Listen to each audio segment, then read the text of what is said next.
Olá, oitavo ano, tudo bom com vocês? Bom, nós estamos no capítulo 11, América Desenvolvida, Estados Unidos, primeira parte. Página 384, América Desenvolvida, Construção e Apropriação.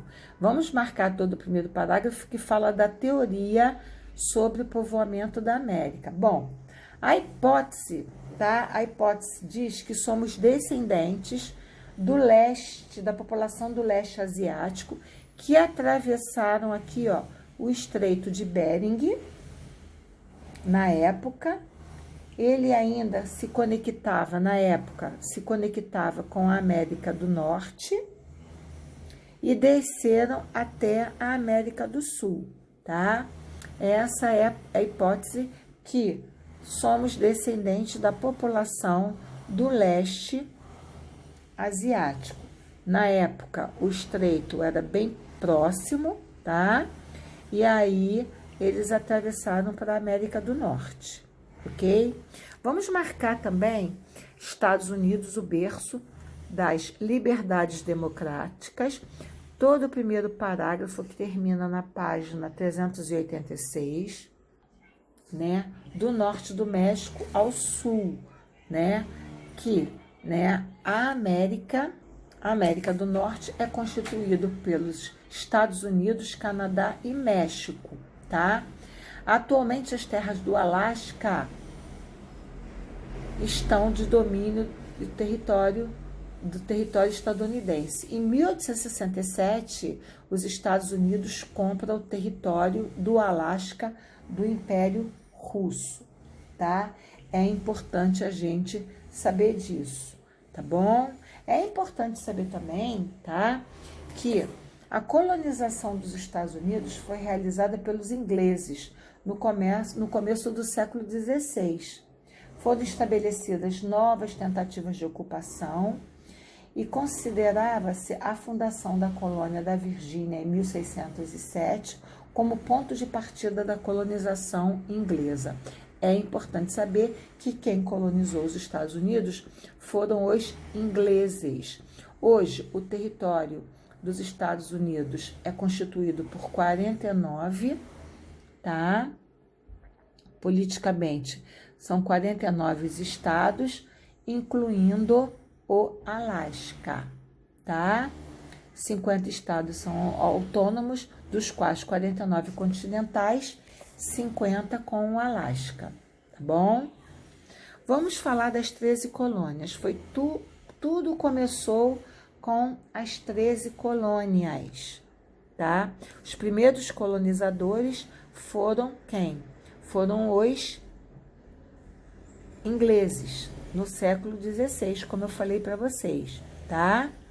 Na época, a Rainha Elizabeth I da Inglaterra estava interessada na colonização da América do Norte, tá? E começou a colonizar na parte leste dos Estados Unidos, tá?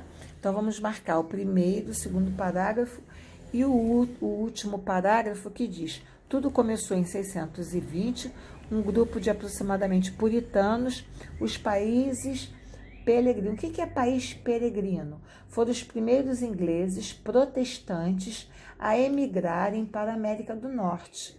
E lá fundaram as primeiras colônias, tá? Que posteriormente deram origem aos Estados Unidos, tá? Então, vamos marcar o último parágrafo, que termina na página 308, que a Inglaterra, né, bordou, chamava-se Mayflower. Por que Mayflower? Mayflower é flor de maio, tá? Foi quando eles chegaram. Aqui está mostrando a Rainha Elizabeth I, ela que ordenou, né, que os peregrinos foram os primeiros ingleses protestantes a migrar nos Estados Unidos. Vamos marcar o segundo parágrafo que diz: o início da colonização não era apenas ingleses, porém, né, com o passar do tempo, pessoas de outras nacionalidades, como irlandeses, escoceses, franceses, alemães, perseguidos políticos ou religiosos, foram para a América. E daí formaram as 13 colônias. Tudo começou aqui na parte leste dos Estados Unidos, tá? Tá bom? A colônia, tá? Como ele fala aqui, New Plymouth, foi um empreendimento colonial da América entre 1620 a 1691, em um local que havia sido previamente pesquisado e batizado pelo capitão John Smith, tá? Que foi ele que chegou primeiro aqui na região. As 13 colônias eram povoação instalada pelos britânicos na costa leste, norte, sul, leste, oeste, na costa leste da América, no decorrer do século XVII. Os colonos se fixaram entre o Oceano Atlântico e os Montes Apalaches, que ficam aqui, constituindo, né, um embrião de frutos com as 13 colônias americanas, tá? Então, vamos marcar o terceiro parágrafo, o início da colonização, e o último parágrafo que diz que as duas primeiras colônias foram criadas, tá, por Jameson, o atual, né, que hoje a gente chama de Virgínia. Em 1607, Amsterdã, atual Nova York, tá? Então, aqui mostra as 13 colônias. Página 388, vamos marcar o segundo parágrafo, né? Que eu já falei que a colonização dos Estados Unidos se deu por colônia de povoamento, que com base, né, da policultura do milho, da maçã. O que é policultura? É o cultivo de vários De vários alimentos, tá? De vários alimentos. É importante a gente saber, tá, que os Estados Unidos, a sua colonização foi uma colonização de povoamento. Eles chegaram para povoar o leste dos Estados Unidos, tá? Vamos marcar embaixo da figura todo o primeiro e o segundo parágrafo, que fala do comércio triangular. O que é o comércio triangular?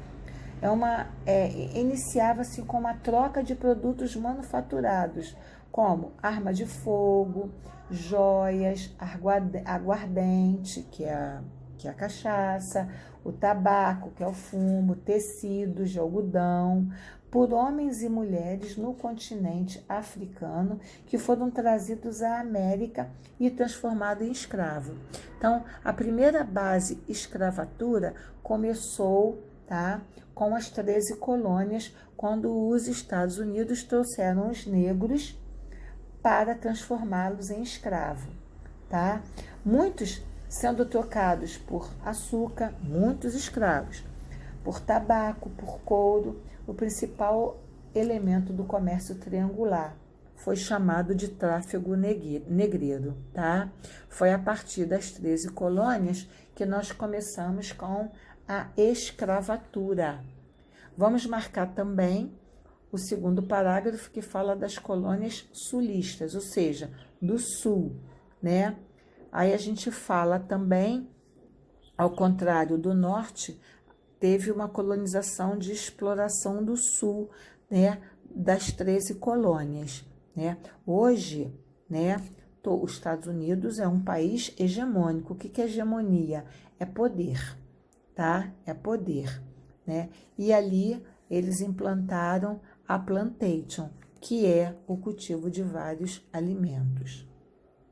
Na página 389, está mostrando o comércio triangular, tá? Entre a Europa, tá vendo, ó, as 13 colônias, tá? Ó, a África, tá? Então, foi aqui, com as 13 colônias, que deu início ao tráfico negreiro, que é o tráfico de escravo. E os escravos eram trocados por açúcar, tabaco. Olha, um ser humano ser trocado por objetos. Não é por objetos não, né? O açúcar é um alimento, né? Mas o tabaco é um fumo, né? Couro, né? O negro era trocado por esses alimentos. Vamos marcar embaixo, né? Dessa forma, o espaço produzido passou a apresentar um grande abismo, né? Esse abismo social. Que abismo social era esse, né? O escravo e o senhor, tá? O seu senhor. Essa diferença social propiciou na colônia do norte chamada de Nova Inglaterra. A Nova Inglaterra é uma região do nordeste dos Estados Unidos que abrange, tá? Maine, Vermont, Nova Hampshire, Massachusetts, Connecticut, Rhode, Islândia, né? É conhecida por seu passado colonial, tá? Pelo litoral atlântico e pela mudança, né, das folhas do outono e pelas montanhas, tá? Por isso que foi chamada de Nova Inglaterra, que é a região nordeste dos Estados Unidos. Bom, vamos marcar o último a caminho da independência, quando a gente fala, né, do início das relações entre a Inglaterra e as 13 colônias. Então, como é que se deu? Vamos marcar todo esse parágrafo da página 389, que termina na página 390. Como é que foi o processo de independência, né, das 13 colônias? Ocorreu ao longo do século XVIII e teve como pano de fundo as disputas territoriais entre os colonos ingleses, franceses, né, com a divisão das ideias iluministas da Europa. A sua mensagem de liberdade política, né, os colonos entendiam que poderiam dispensar o governo britânico. Então, houve um conflito entre a França, tá, e os ingleses, tá? Teve um conflito, daí deu o processo de independência das 13 colônias. E aí, né, veio o quê? A Guerra dos 7 Anos. Mas a independência dos Estados Unidos, é importante saber, foi declarada em 4 de julho de 1776 e colocou fim um vínculo colonial que existia entre as 13 colônias. É importante a gente saber disso, tá? E a Inglaterra, com essa conquista, os Estados Unidos transformando-se na primeira nação do continente americano a ter a sua independência. Por isso que todo 4 de julho os Estados Unidos faz festa, faz desfile, né? A gente aqui é 7 de setembro, né? Eles são 4 de julho, ok? Bom, vamos agora marcar o que foi a Guerra dos 7 Anos. Foi um conflito travado entre diversas monarquias nacionais europeias em torno do controle das regiões de exploração colonial, tá? De um lado dessa guerra era liderado pela França, que tinha o apoio militar dos austríacos e procurava rivalizar a sua supremacia exercida pelos britânicos nas regiões da América do Norte, tá? Então, novamente, né, a Guerra dos 7 Dias foi travada entre a França e os ingleses, tá? Aí a Inglaterra obrigou a França a entregar várias de suas possessões, como as e na América do Norte. Contudo, a guerra foi o quê? Muito dispendiosa. E os ingleses decidiram equilibrar as suas contas, criando uma nova série de lei sobre os colonos que habitavam, principalmente na colônia do Norte, tá? Não teve vencedor e não teve perdedor, tá? Vamos marcar também o segundo parágrafo que diz: a primeira lei imposta pela Inglaterra contra os colonos foi a Lei do Açúcar. O que foi a Lei do Açúcar? Foi sancionada em 5 de abril de 1764 pelo parlamento inglês. Essa lei aumentava os impostos sobre o açúcar diretamente para os ingleses, elevavam, cobravam um imposto derivado de tudo que vinha do açúcar, tá? Eles não perdiam em nada, então a Inglaterra ele tinha que prejudicar os franceses de qualquer maneira. Página 391, vamos marcar todo o segundo parágrafo que diz: dessa vez a reação não ficou apenas no protesto pacífico. Tá? Os colonos invadiram e depredaram agências postais, queimaram selos, né? Aqui, ó, selos. Aí começaram a ter, né, aquele conflito, tá? Nas 13 colônias, tá? Principalmente por conta do quê? Da importação de vidros, corantes, papel, chá, que deveriam pagar elevadas taxas o quê? Alfandegárias, tá? Aí começaram a ter esses conflitos. Daí veio o massacre de Boston. O que foi o massacre de Boston? Foi o governo britânico enviou soldados a Boston para impor ordem. Em 5 de março de 1770, os soldados britânicos dispararam tiro contra a multidão, matando vários americanos. No mesmo dia, o massacre de Boston, o parlamento revogou a maioria das leis, mas manteve o imposto sobre o chá. Então, em 1730, a Grã-Bretanha aprovou uma lei que autorizou uma empresa britânica a vender o chá a preço inferior aos comerciantes das 13 colônias. Por isso, a lei do chá, tá? A lei do chá, concedendo à Companhia da Índias Orientais o monopólio da venda do chá para as 13 colônias. Página 392, a festa do chá de Boston. Então, houve novamente uma reação pacífica dos colonos com essa lei, tá? Com essa lei dura imposta pela Inglaterra, tá? E essa reação é, mais uma vez, imposta chamada de lei intoleráveis. O que são a lei intoleráveis? Foi o nome dado pelos colonos das 13 colônias, uma série de leis promulgadas pelo parlamento britânico em 1774. Essa lei desencadeava o traje à resistência das colônias e foi um importante fato, né, de crescimento da Revolução Americana, tá? Foi a lei dos intoleráveis. Vamos marcar o último parágrafo que diz: dentro das sociedades secretas surgiram e ganhou um destaque os Filhos da Liberdade. Quem foi os Filhos da Liberdade?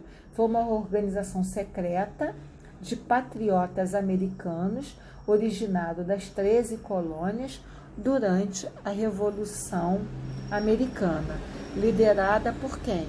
Por Benjamin Franklin, tá? Por quê? Porque Benjamin Franklin e Thomas Jefferson e Samuel Adams, tá, desempenharam papel decisivo no processo da independência dos Estados Unidos, ok? Bom, vamos marcar o primeiro parágrafo quando fala do Congresso da Filadélfia, liderado por Franklin Adams e Thomas Jefferson, tá? O que foi o Congresso da Filadélfia?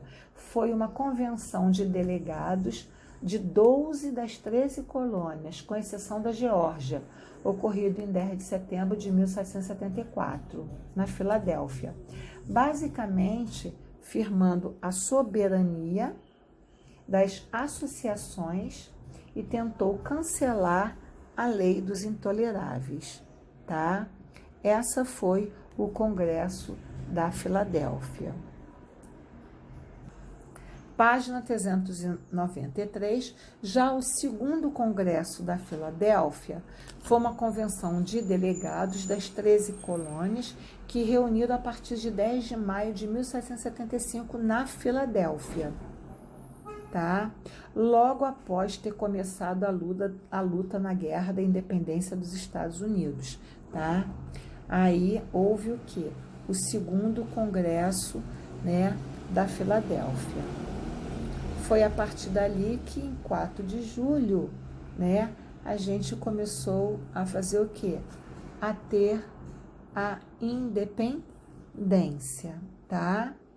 Aí depois a gente teve, né, o direito, a Declaração do Direito do Homem, tá? A Declaração, né, do Bom Povo na Virgínia, que é uma declaração de direito estadunidense, em 1774, que inscreve no contexto a luta da independência pelos Estados Unidos. Tanto o Congresso da Filadélfia, primeiro e o segundo, todos eles queriam a independência dos Estados Unidos, tá? Ok? Vamos marcar também o último parágrafo, quando fala, né, do direito do homem, né, que é nortear sempre a independência dos Estados Unidos, tá?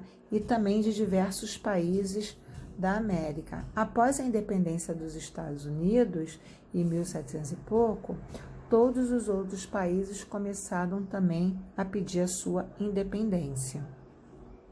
Então, vamos marcar todo o último parágrafo. Página 394, a gente vai falar da Guerra de Secessão. O que foi a Guerra de Secessão? Também conhecida como a Guerra Civil Americana, que aconteceu em 1861 a 1865, entre o norte e o sul dos Estados Unidos, tá? Né? Das 13 colônias, né? Tem nortistas e sulistas, tá? Esse conflito trouxe grande destruição, sobretudo ao sul do país. Por quê? Porque o norte, ele era industrial e o sul, ele era agrário, tá? Afetando diretamente a sua economia e resultando num saldo aproximadamente de 600 mil mortos. O que motivou a Guerra de Secessão, tá?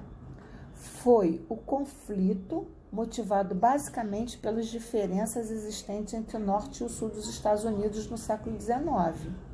Os estados do norte eram caracterizados pelo desenvolvimento manufatureiro, ou seja, né, com a existência de trabalhos livre e assalariado, e o sul, por sua vez, era caracterizado pela dependência do cultivo agrícola, baseada no sistema de plantation, no qual havia existência de grandes propriedades de terra, latifúndio, baseado principalmente na monocultura do açúcar, tá?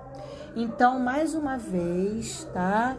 Mais uma vez, Thomas Jefferson, tá? Mais uma vez, os republicanos, né, começaram a fazer essa separação, essa guerra, né, de secessão. Vamos marcar o último parágrafo. Aqui está mostrando a foto, né, de Abraham Lincoln.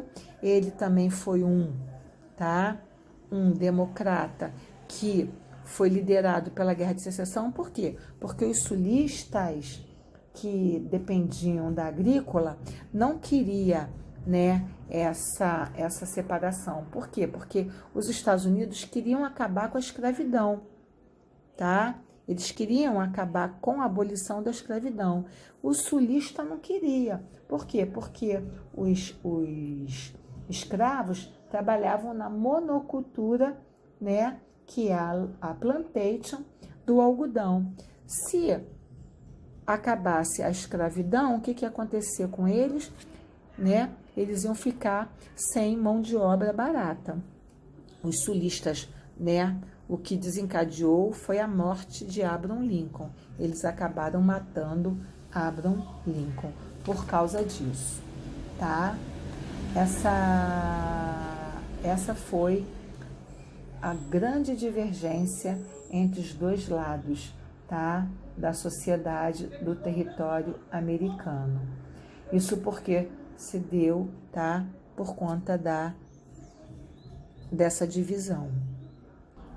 Página 395. Aqui está mostrando os 3 estados, né? Confederados, tudo começou aqui, tá? E depois eles começaram, tá? Aí vamos marcar o estopim. Foi 12 de abril de 61, quando começou a Guerra de Secessão, ou a Guerra Civil, liderada por Abraham Lincoln, como vocês já viram aqui. Já expliquei o que foi a Guerra de Secessão. Depois da Guerra de Secessão, os nortistas ganharam, tá? E aí depois eles começaram a mandar a marcha para o oeste. O que foi a marcha, o avanço para o oeste? Vamos marcar. Foi a conquista do espaço interno que teve o início, né, a partir das 13 colônias, tá bom? Então, a grande divergência envolvendo os dois lados era pautados pelo debate do modelo da sociedade que servia implantado nos territórios americanos.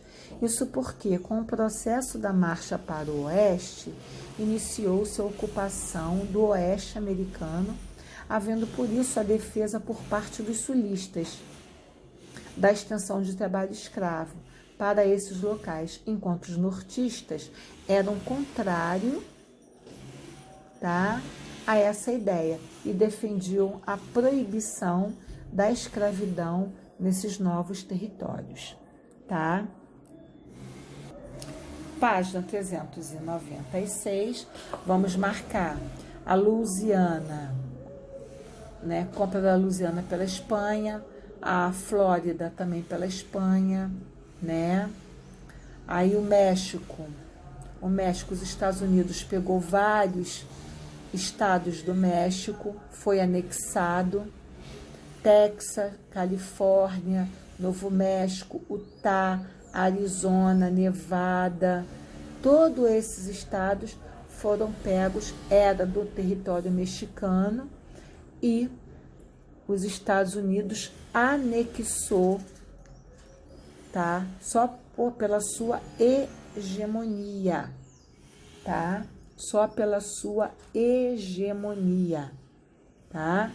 O que é hegemonia? É poder. Anexar, meus amores, é pegar, tá?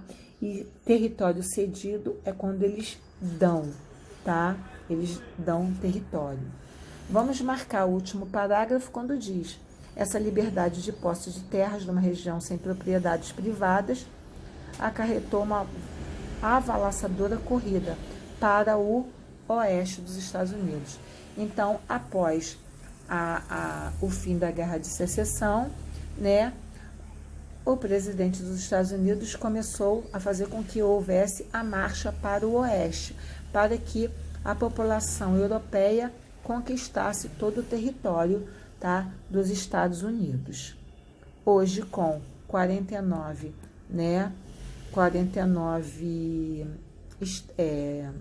estados e mais um que é o Alasca, ok?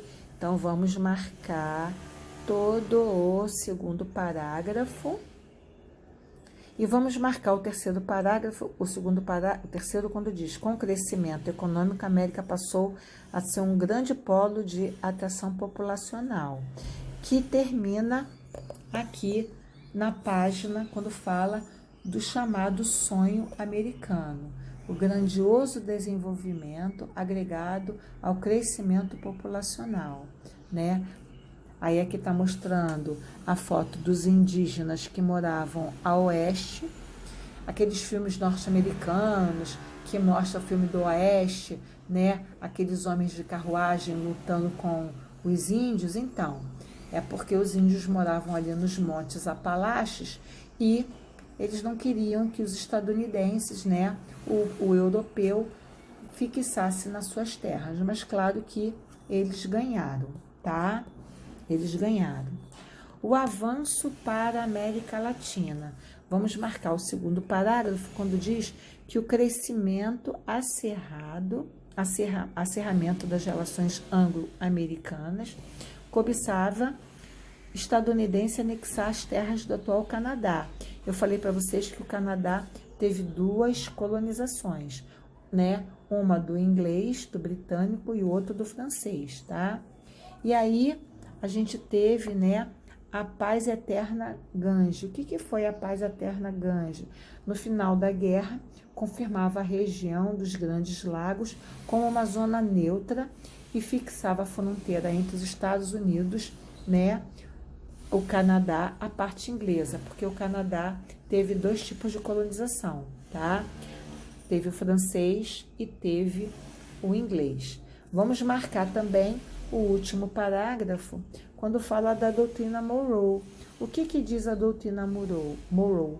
Foi anunciada pelo presidente americano James Monroe, no século XIX, que dizia que a América é para os povos americanos, que a América era só para os americanos, tá? Dali já começava a xenofobia, né? Que é a aversão a outros povos. Página 398, aí depois teve a conquista no expansionismo americano, tá? Todo mundo a oeste.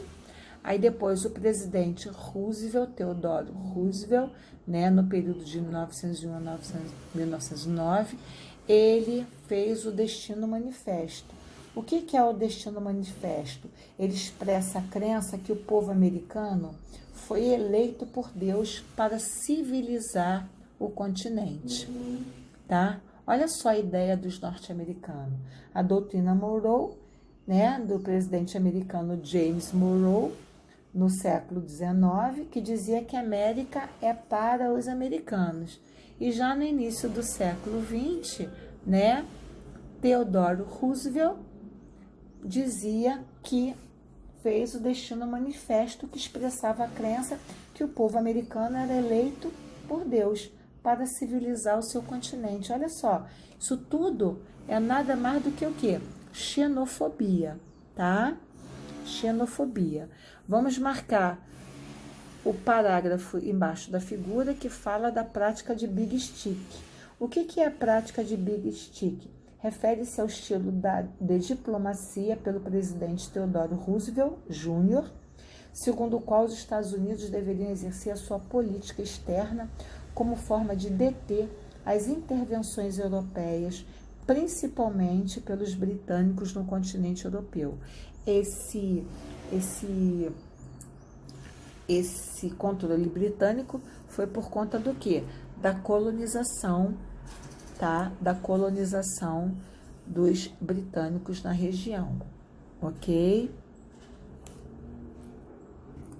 Página 399, vamos marcar todo o terceiro parágrafo, quando a gente fala da posição estratégica de Cuba, né? Cuba sempre foi cobiçada pelos Estados Unidos. Cuba fica bem pertinho, é uma ilha insular da América Central, mas fica bem pertinho dos Estados Unidos, né?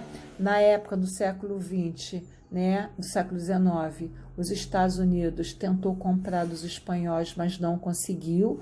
Cuba produzia muito açúcar, e aí o que fez, né? Cuba se aproximou do presidente, né? E aí, como ele fala, Big Brother, como a gente fala, né? Começou a ter aquela ajuda, né, de Cuba. E aí, automaticamente, os Estados Unidos foi colocando, né? Indústrias em Cuba, tá? E foi pegando, né, toda Cuba para si até a revolta em 1959, feita pelo Fidel Castro. Mas até 1959, tá? Cuba, ela era de domínio dos Estados Unidos, tanto que em 1901, né, ele ganhou a Baía de Guantánamo, onde é um território cubano, onde ele tem uma prisão, tá? onde ele coloca presos, né, ali em Cuba. Vamos marcar todo esse parágrafo. Vamos marcar o último parágrafo quando fala: é comum às grandes potências dos Estados Unidos incentivar o nascente movimento, né? A gente também pode falar do Canal do Panamá, tá? Que começou a ser construído pelos britânicos, mas depois eles não terminaram, tá? Aí os Estados Unidos terminou a construção, porque o Canal do Panamá liga o Oceano Atlântico para o Oceano Pacífico, tá? E ele ficou dominando, os Estados Unidos dominou essa parte por muito tempo, até ele devolver para o Panamá. Página 400, Estados Unidos no século XX. Hoje, os Estados Unidos é a maior potência econômica, como diz, né, Eduardo Galeano, né, que ele é um uruguaio. Ele fez uma análise histórica da América Latina sob o ponto de vista da exploração econômica e a dominação política, desde a colonização europeia até os dias de hoje, né? Então, Eduardo Galeano, né, eu tive a oportunidade de estudar com ele, eu tenho esse livro, As Veias Abertas da América Latina, e ele fala muito do ponto de vista de colonização, de exploração, né, que a América Latina teve, diferente da América anglo-saxônica, que é uma América rica, que é uma América, né, de interesse dominadores, tá? Então, vamos marcar todo esse parágrafo. E o último parágrafo: virtudes digitais, procedimentos agregados, tá? Uma política imperialista dos Estados Unidos, tá? Então, hoje, os Estados Unidos é uma superpotência, tá? Mundial, tanto que o dólar hoje é o quê? O dólar é a maior moeda, né, em todas as transações do mundo, ok? Então, meus amores, beijo, ficam com Deus.